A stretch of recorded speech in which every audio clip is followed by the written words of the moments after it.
Kalau anda pernah nampak rantai besar tapi harga lembut, itu bukan magic, tapi itu holo. Hari ni kita nak settlekan mana lebih berbaloi, solid ataupun holo. And kenapa ramai orang backup holo walaupun dia jenis yang cepat kemek. Hai semua, welcome back to channel Level 15, tempat kita sembang emas tapi vibe sembang macam sembang mama.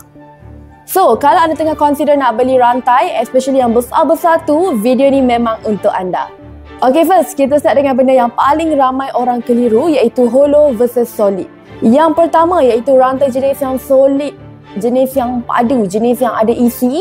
Sifat dia jenis yang berat, padat, kuat, harga lebih tinggi sebab lagi banyak gram, serta tahan lasak. Kalau terjatuh tak adalah drama.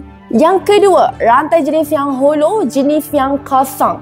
Dia jenis yang nampak besar tapi ringan.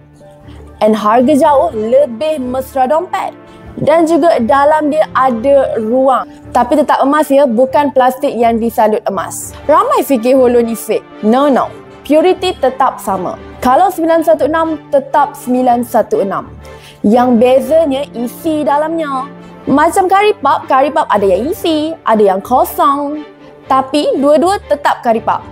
Mitos paling rarely hilang. Holo ni tipu, tak ori, tak pure. Guys, kalau tipu bukan holo, tu dah jadi scam. Holo ni structure, bukan purity. So jangan risau. Okay, ni part paling ramai orang tak cerita, tapi Wali nak cerita kenapa ramai sangat orang cari holo. Yang pertama, nak nampak besar tapi bajet tak besar. Betul lah, semua orang nak rantai macam rapper US, tapi kita punya dompet macam rapper Malaysia.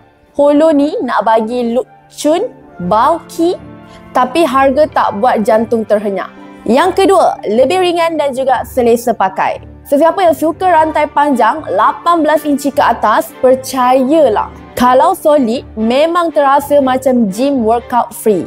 Yang ketiga, fashion trend sekarang chunky. Ramai nak nampak glam. Kalau beli solid size tu, memang kita kena jual satu tayar kereta lah dulu kakak. Yang keempat, iaitu kita punya safety reason. Kalau hilang ataupun kena worst case iaitu kena ragut, rugi dia tak adalah seteruk solid. So ramai orang pilih holo sebab less heart attack kalau ada benda terjadi. Dan yang kelima, yang terakhir sekali, harga lebih friendly dan juga senang jual. Holo cepat jalan kalau nak let go sebab harga dia tak segerun solid. Okay, tapi tak naklah juga tipu. Holo ada juga kelemahan.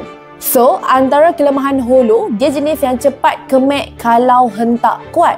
Yang kedua, kalau terhimpit, bentuk rantai tangan tu cepat lari. Dan yang ketiga, risiko untuk repair tu tinggi. Kadang-kadang kena buat baru. Tapi kalau ada jenis melatah sambil baling barang, tolong beli solid. Okay, so bila patut kita beli solid ni? Kalau anda yang pertama nak rantai tahan lama bertahun-tahun. Yang kedua, jenis nak pakai hari-hari punya. Yang ketiga, untuk lelaki yang mana yang suka pakai tebal dan juga tahan lasak. Ataupun yang keempat, dia punya bajet tidak menjadi masalah. Senang kata, boleh fleksibelkan bajet lah. So, solid memang pilihan ideal.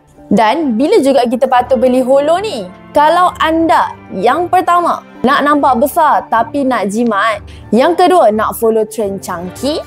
Yang ketiga, tak nak rasa berat. Dan yang terakhir sekali, rantai bukan untuk kegunaan heavy use punya. So holo memang best. Kesimpulannya, dua-dua ada kelebihan. Tak ada yang salah pilih. Cuma pilih ikut lifestyle dan juga bajet.